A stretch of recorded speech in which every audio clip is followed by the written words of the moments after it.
Welcome to a new edition of the Neon Jazz interview series with Kansas City Jazz trumpeter and educator E.E.Pointer. We caught up with him in late April 2020 during the COVID-19 quarantine to discuss what has been going on. We both opened up about how all of this began, what we are doing to keep the creativity going, and the hopeful future that awaits us all. Enjoy. My wife and I, Sally, she, for the last 12 plus years has run a daycare, a little nursery, and we closed that 7 weeks ago. Wow. And so we've been hunkering down for 7 weeks. We get out occasionally, I go check on my mother, and my mom's still alive. She's 89 and she lives with my sister over in Richmond, Missouri.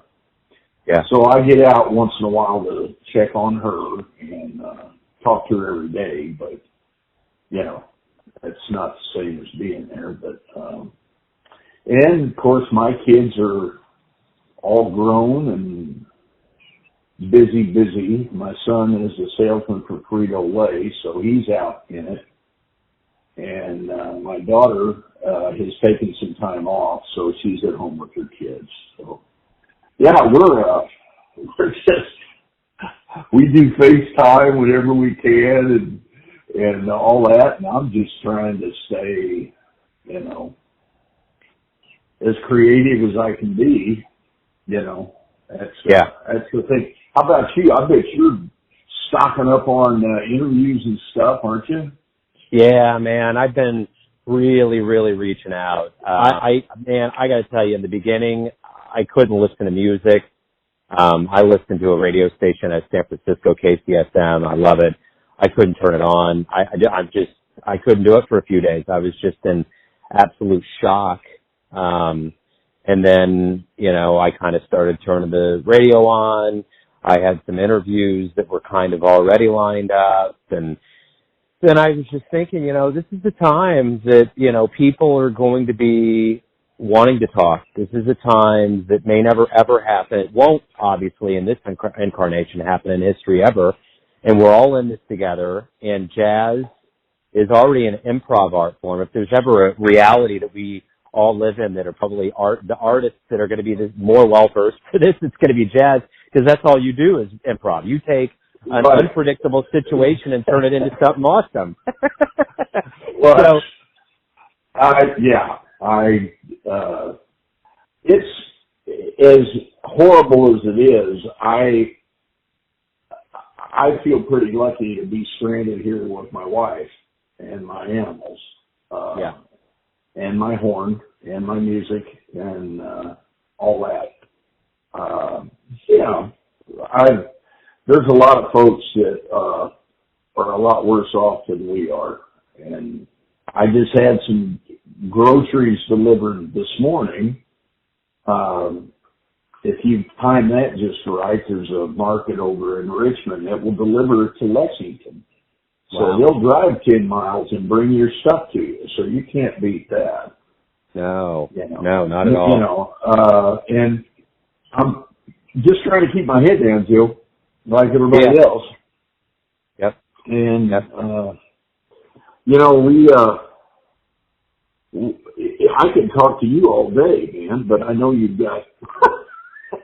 No, you're dude, you're good. And that's the thing about doing this is that it's going to take whatever direction it is. It's like, I've spent since 2011 now that I've done all these interviews, I'll be over 1,000 interviews, and I'm on 645 shows, and it seems rhetorical, but it's not. I really started hitting this realization before COVID hit.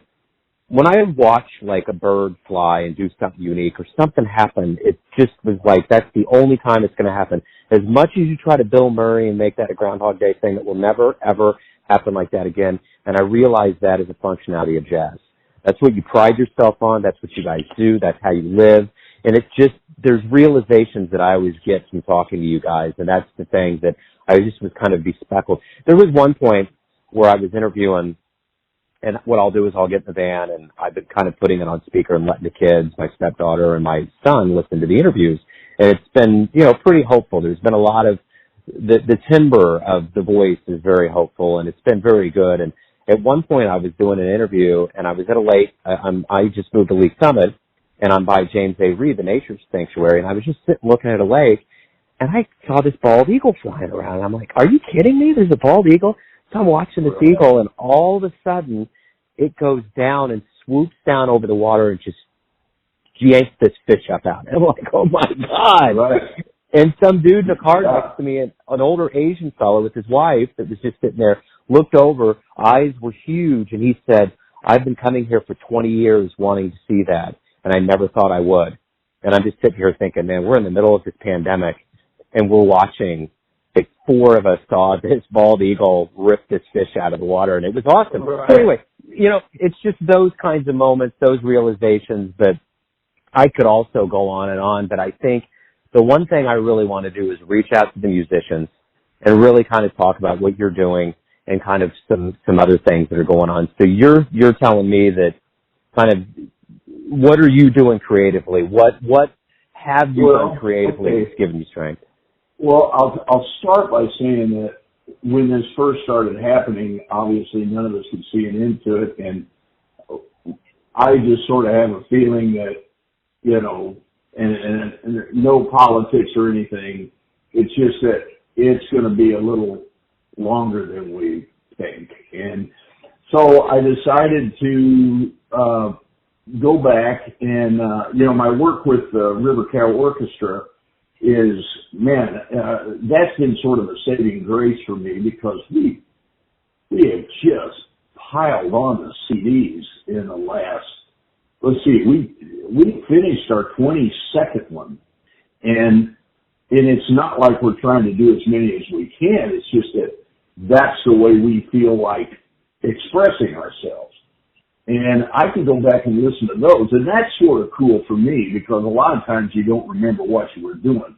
So I spent the first couple of weeks sort of revisiting some things, just to re-listen, because when I am sort of like, I think I don't look back enough. I look forward a lot. And so I took the time to look backwards, you know what I mean, just for a little while. And then I realized that in looking back, I've got almost an entire CD of personal things that I haven't published yet. So I was talking to Brent one day on the phone. Obviously, we can't get together. And he said, you ought to finish it. So I've been, in the throes of finishing a project that's been sort of on the shelf for about 6 or 7 years. And I don't mean that it's never going to see the light of day, but when I started working with the River Cal Orchestra, I didn't have time to, for my thoughts to be lucid. You know what I mean? I was always playing with them, and I couldn't think about my singular projects. And now is a great time for me to finish it. So I'm messing with electronics in my horn and different digital audio writing things, GarageBand of all things, which is not bad at all, Logic Pro, and another one called Music Studio. And I'm starting to finish up my project. So this will be my third self-produced project, and I'm excited about it. That's sort of what's been keeping me busy musically. That's not counting all the different hats we wear, Joe. Yeah. Husband hat, dad hat, grandpa hat, son hat, brother hat, etc., etc. Friend hat, bandmate hat. Yeah. And so those are a lot of fun. I end up getting a lot of inspiration in trying to work my way through old movies and old film scores and old recordings and word puzzles, things like that, just to try to keep my head sharp. I still give some private lessons. I got 7 or 8 students that take a lesson every week on Skype or FaceTime. And so I'm keeping up with that. And that's sort of cool that I can still see some of my young students. So I guess I've been doing some creative things. I guess that's always for someone else to say. I feel good doing them though. So I hope that answers your question in some way, shape, or form. It does. And I think that's the thing that I've realized that of all this. At the end of the day, it's all life after all. A. B. Whoever you were before this happened is only going to be magnified and mutated out in similar ways during this. So I think that's the key. Yeah. You know what I'm saying? You're exactly right. And it's and that in itself is deep enough. I mean, I know myself, I've been making garden bed, I've been doing all kinds of things. That's why I've been trying to do more interviews. It's like, I'm not going to sit around and be like, well, let's just wait till we get back to where it's at, because it's never going to go back to where it's at. Never, ever. Even March 10th, it wasn't going to go back to March 9th. We all have to evolve. We all have to get to another place. And we're all together as a planet, and we all have to understand that we have to adapt to all of these things. And I think the hardest thing for me is watching the kids that I have in this house that are just heartbroken that things aren't happening and that there's total ambiguity over time. It's sad to see, and it's hard to replace their reality, with something that you have to replace it with something that they've never seen before, and they're not used to that. Yeah. And I know it makes one reflect on it. With me, it's starting to make me review why I play what I play. One of the things I was listening to was one of the cuts. I don't know if I ever sent you this one. It's off our newest CD, the River Cal Orchestra. It's the name of the CD is First Bliss, and there's a cut on there that I literally have no idea where it came from. In the studio, it was a real quick hit. It was right before a break. I remember that. And I was trying to, when the guys started this lick, we create on the spot. I just started wanting to play something in a minimal fashion, but I wanted it to be, I wanted it to sound like a style that I was familiar with. And, it really hit. I was amazed at the minimal effect that the solos had in it. And the guys in the band were just, let me see, it was Joe Shields on drum, Grant Hart's on bass, Isaku Yamaashi on guitar, Mike LaGrega on synth, and Brent Bowman on keyboards on that one. And I'm telling you, if you go back and listen to that one cut, you'll see what I mean. What I'm getting at is, it's the moment, I think, is what is sort of a spiritual thing. Mindfulness, being lost in that moment. And sometimes that's very difficult for me, and I know it's difficult for lots of folks, but to truly enjoy, like you were saying a while ago with the eagle, you got into the fact that you got to see, you remember Marlon Perkins' Wild Kingdom? Yeah. Growing up? Yeah, you got to see it. You got to see it. And there's nothing like that moment where something takes place and you're totally aware of it and you're totally involved in it and you relish it because you know you're living it that one time. And that's, I think that's sort of, playing what you're supposed to, at least me. That's me. Keith Jarrett, who golly, how lucky are we to have him still on the planet? He said one time, the more experience a person has, the more simplicity is profound. Man, he said that so quickly, and I had to go back and listen to it again. And that says volumes. So sometimes I hear,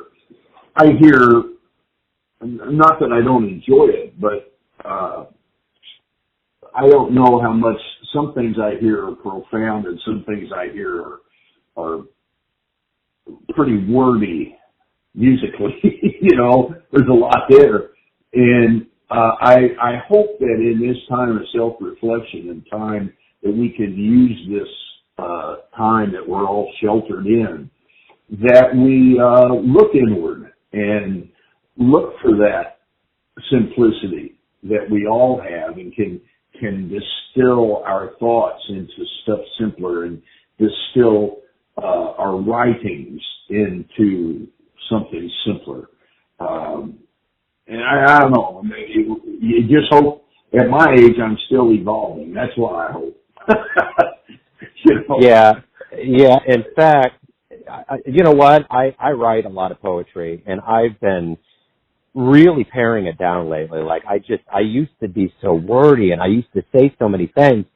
But there's one that I think you'll appreciate here. And shortly after this happened, this is kind of saying what you're talking about right there. And I just want to read this to you real quick. And this was the poem.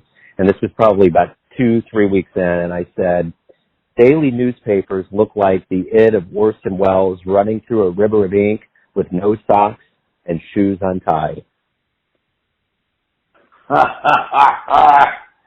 So true. And so true.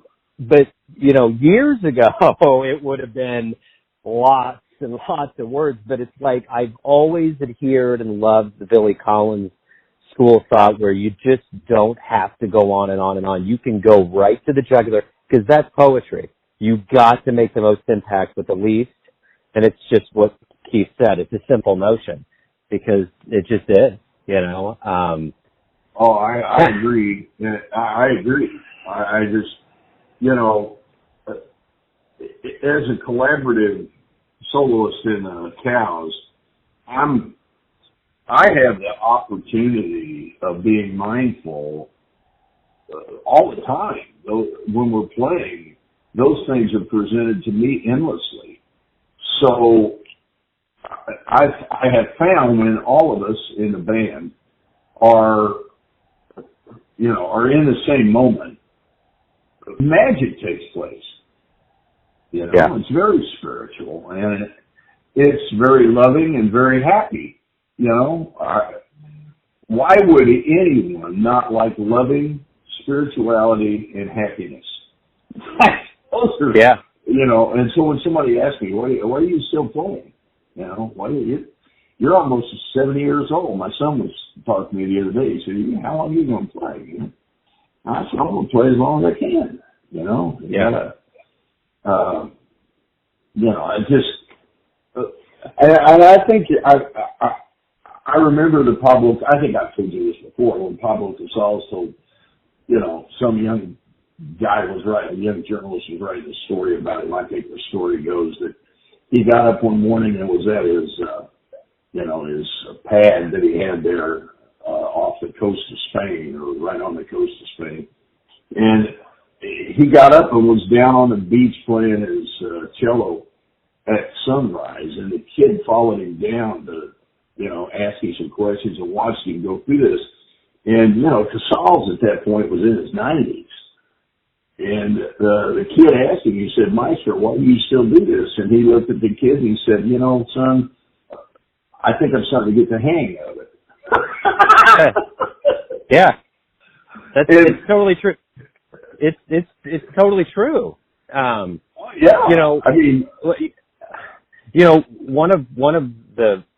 One of the moments, and my wife asked me, and my son even asked me a little while back, like, what's been the top interviews that you've ever done? And there's been so many of them, but Sonny Rollins was a big change for me, a big game changer for me. And I remember when I was interviewing him, and I remember when I was talking to him, I asked him at one point, I said, it was Roadshow Volume 1 just came out, 2013, and I was asking about it. And his point to me at one point was, I'm still waiting to release my best album yet. And I'm like, are you kidding me? This is Saxophone Colossus. Then I asked him later in the interview, what is it like to be famous? What does it feel like? And he just laughed and said, am I famous? And he was laughing. And it's like, that's what wisdom and age does. I've always considered him and a lot of these other cats like him to be the Jazz Jedi Council. They're in Cloud City. They're kind of looking down on all the little people, right. And they're just this incubator of wisdom and knowledge and artistic creativity. And you would never figure that they would be that humble. In fact, there was a guy that I interviewed last week from San Francisco, and he was talking about 9/11. This is very interesting. And I'm sorry, I'm kind of rambling, but there's been so many vignettes that I've been fortunate to get from artists over this last 40 days. And this individual who had, his name is Henry Robinette, and he's related to Charles Mingus and was kind of baptized in the Mingus light and just, had great experiences and very loving family. But he was telling me that after 9/11 happened, a reporter was down by Ground Zero interviewing somebody, just somebody off the street. And all of a sudden there's a saxophone player in the background, and the reporter kind of goes up and starts talking to him and has no idea who he is, and he doesn't introduce himself. It's Sonny Rollins. The reporter didn't know who it was him. Sonny's down playing for these people in the middle of this chaos and didn't even tap into the fact that it was him, and he didn't volunteer his name, and he just kept playing. He said, I'm just giving it to the people. In his Sonny way, he was being profound, and they had no idea. Yeah. So it's wild. Well, it's to make a complete statement out of notes that weaves its way into somebody else's psyche, and that's what you hope for as a musician and as a creator. You hope that's what happens when you're playing, and they might not understand exactly what you're doing, but they understand what you're trying to do, perhaps. I know Miles says, and I say that in the present tense because I listen to what he says. I listen to what a lot of them say. But, he said one time that you have to play a long time or something of this nature. You have to play a long time to sound like yourself. And I believe that. I hope that this gives all jazz artists in Kansas City, it's just ripe with so many fantastic players and so many fantastic musicians and so many fantastic creative people. I hope they take I know they can't go out and play in clubs right now. So, God love them, they're not making any money, very little at that. And this might give them a chance to, shuffle the deck chairs a little bit, so to speak. I don't know. I'm not trying to give any advice to them, but I know I haven't seen the guys in the band. I was talking about the synth player, Michael Grega. He has COVID-19 virus, and so does his wife. And she's got it a little worse than he does, and we're all praying for them. And I think he'll be fine. I'm hoping his wife. She's had it for a while, and I should say they both tested positive. He's not got the case, she does. But be that as it may, we haven't seen each other. Usually we go about a month and a half in the wintertime where we don't do anything. It's just, we're down. We're not going to play anywhere. And we're up to almost 4.5 months now. Wow. We haven't seen each other, so it is a little frustrating. They are wonderful musicians, and they're such an inspiration to be around. And, I love playing with them, and it's always, we do have a couple of things. We're getting ready to do some live streaming, and we're live also. We've got a live stream of all of our charts going on right now. It's on all the time. It's like a 24/7 River Cow Orchestra thing going all the time. It's on YouTube. People can go to our website and find out about where that is. And it's,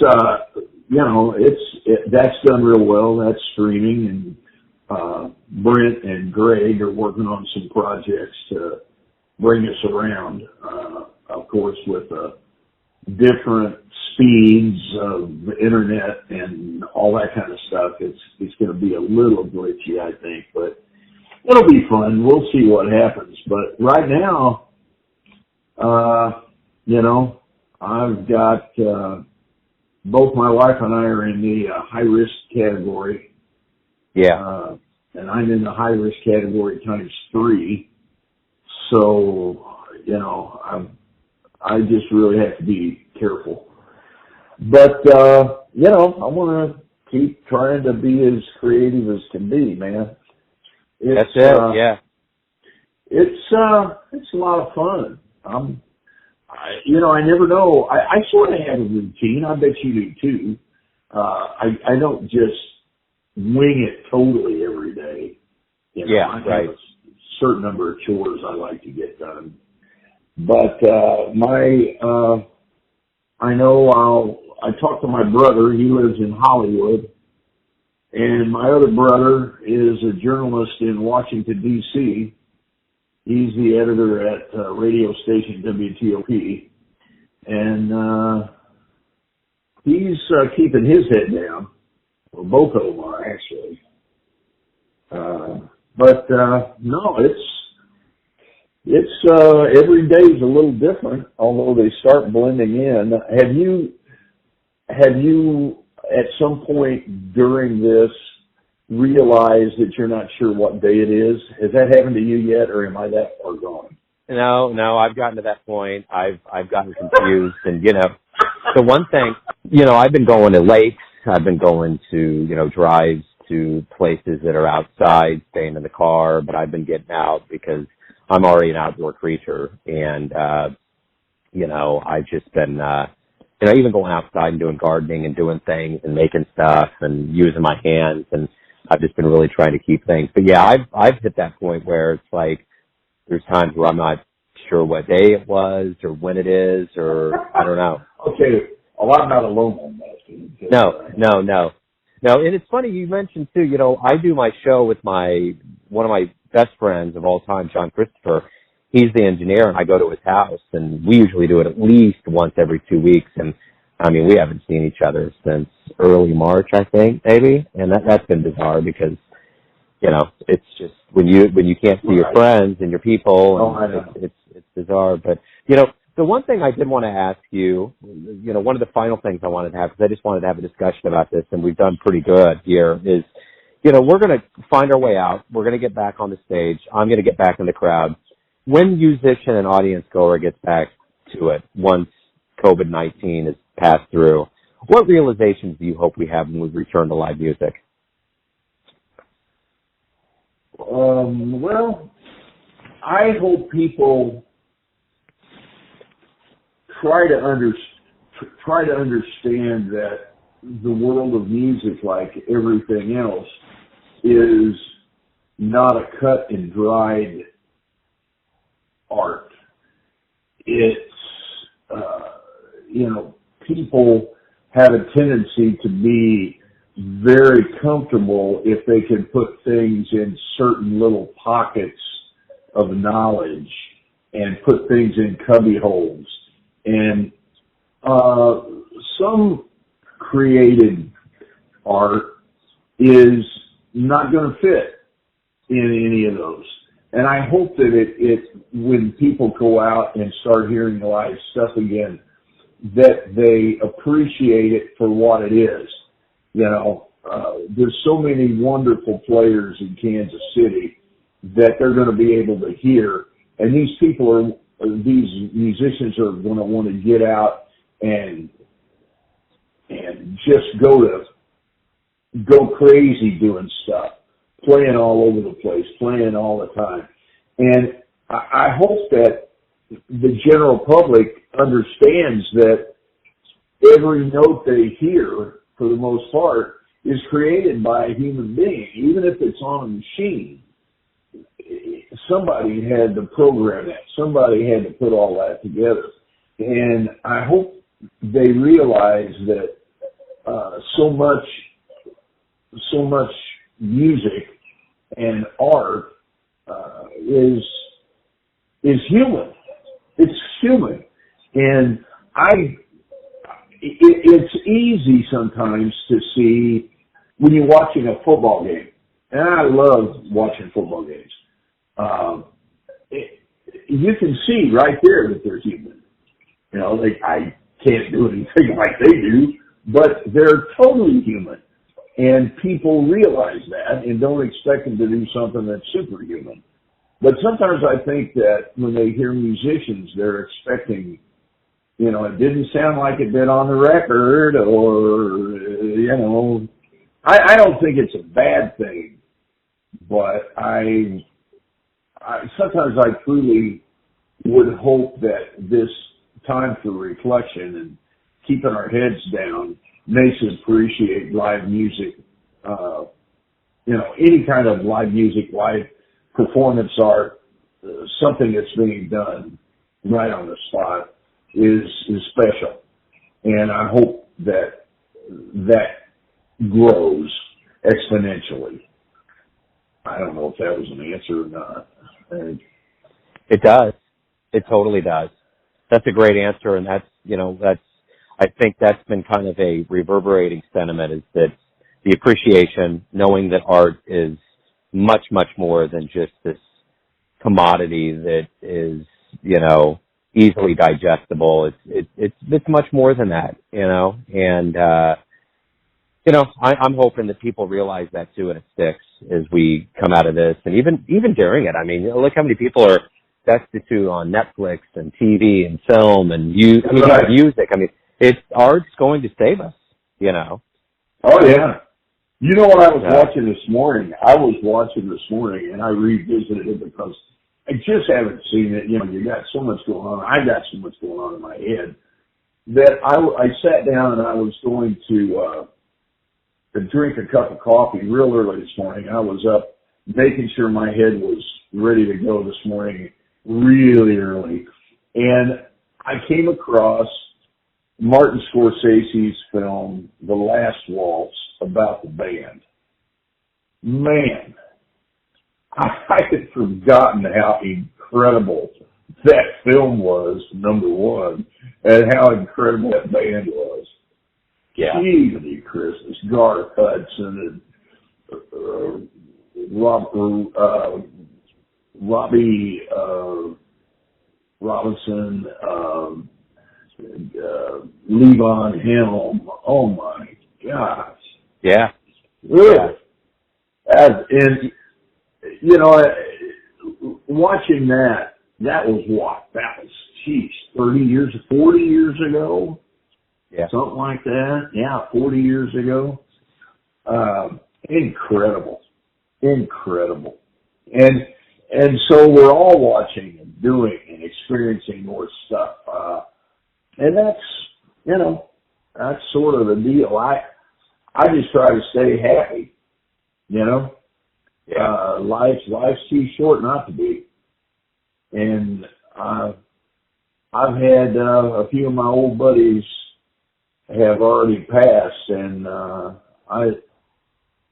you know, you just want to stay as relevant as you can because, you know, none of us get out of this alive, and you want to leave something behind, and I guess this is sort of pushing me to do a little more, to leave a little more personal stuff behind.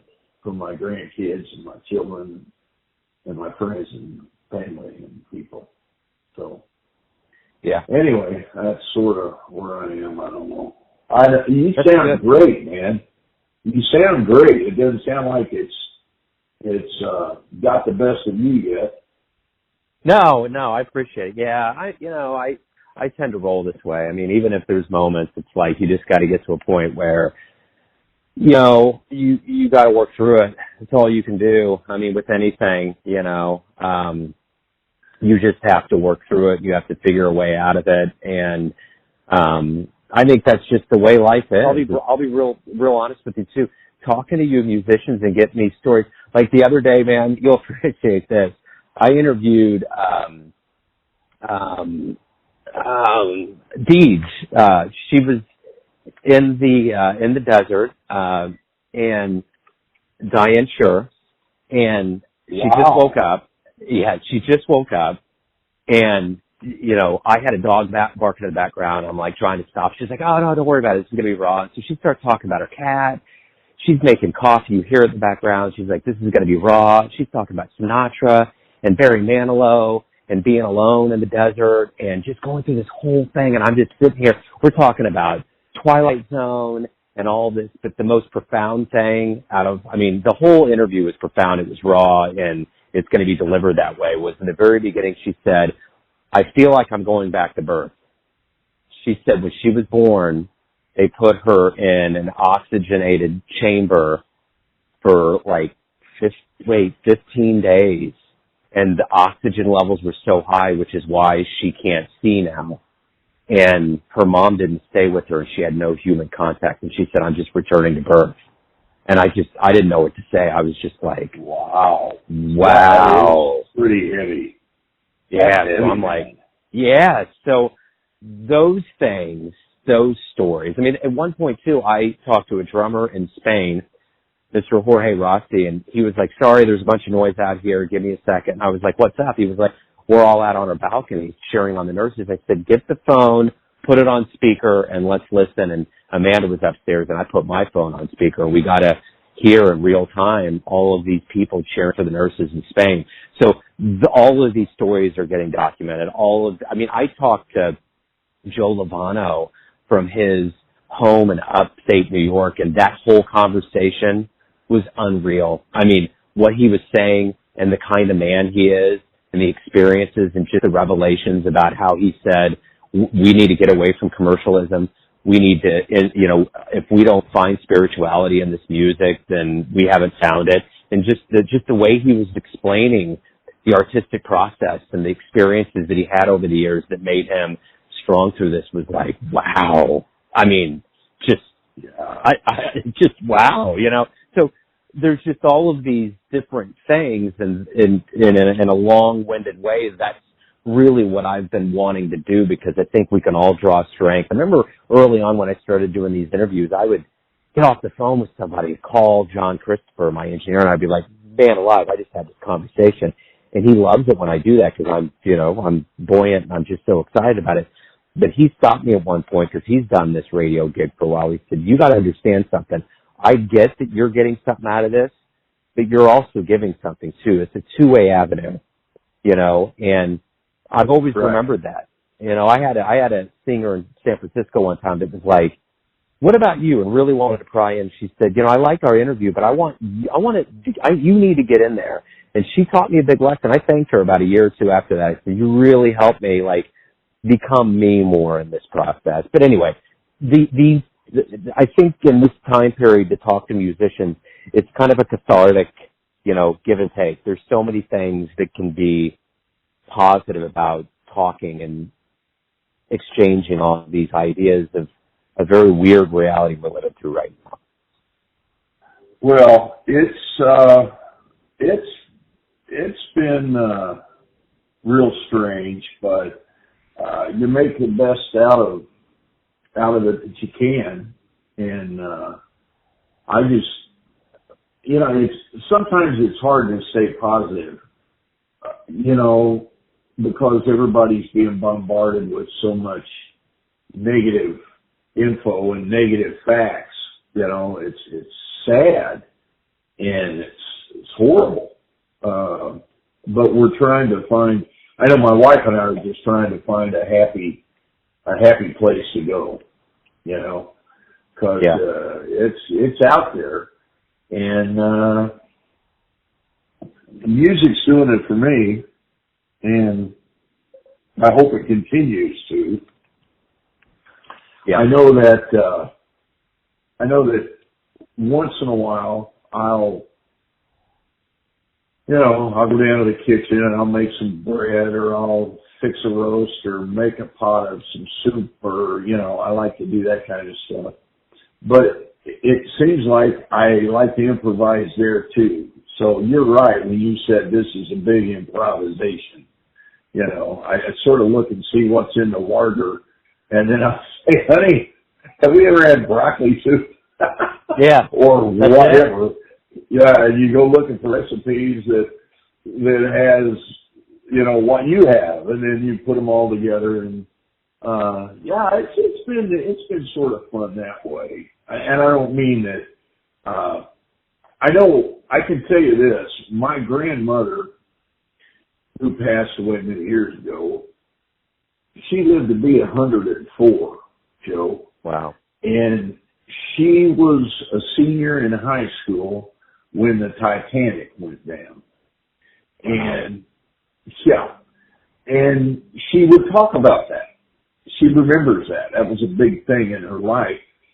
And then that would always lead her to talking about the Spanish flu that went around and how bad it was, and how people used to hang flags out on their front porch or on their front door. A black one if someone was dying, a red one if, they had different colors of stuff they would hang out to keep people away, and she said there was a person it was so bad that she said there was a guy in her neighborhood that got a cough on a Thursday, and he isolated himself at home, and on Sunday they buried his entire family. It was so bad. And so I sort of reflected on that, and, we can get through this. We can get through this, and I'm sure they'll come up with a vaccine and make it available. And once that happens, and a lot of people are infected, I'm afraid it's going to take a lot of people that are going to get infected before that happens. But hopefully they'll be healthy enough that they pace themselves and it doesn't overwhelm the hospitals. That's what I hope. I hope people listen to the experts and the scientists.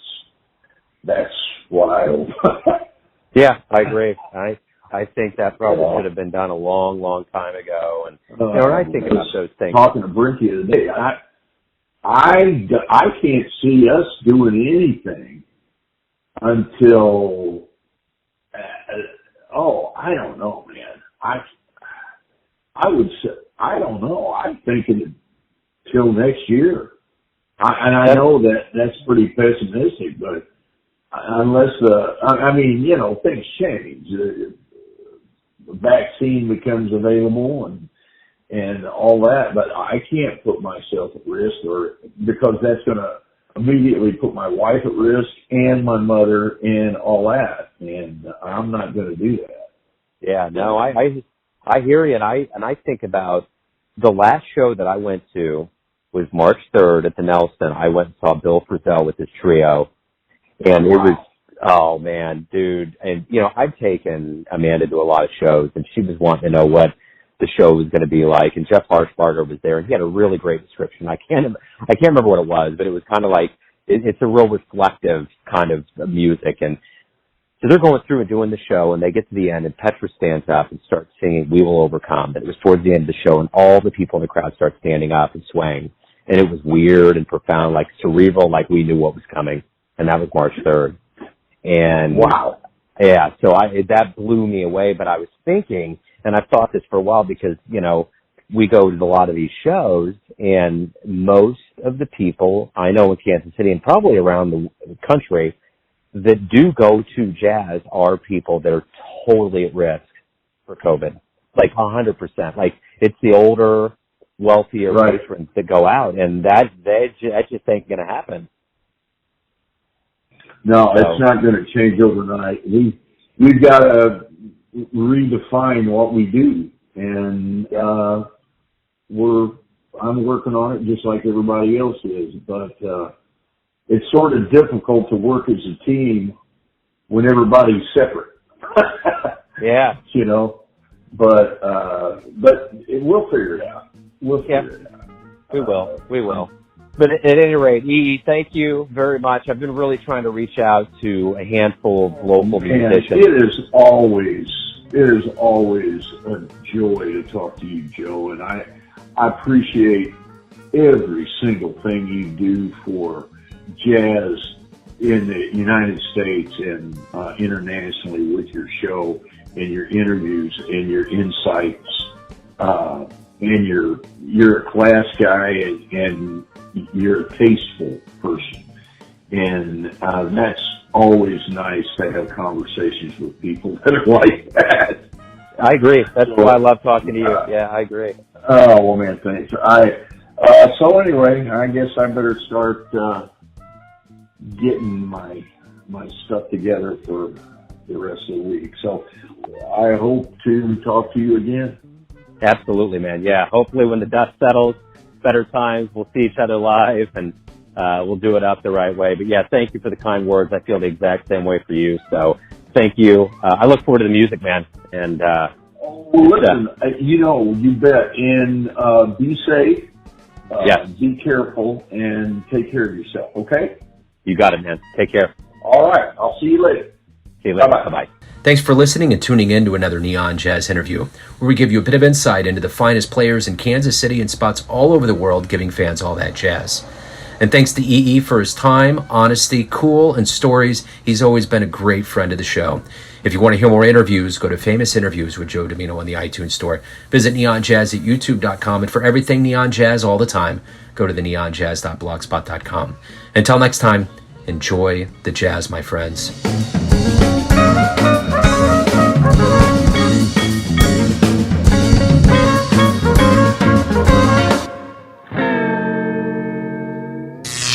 Neon Jazz.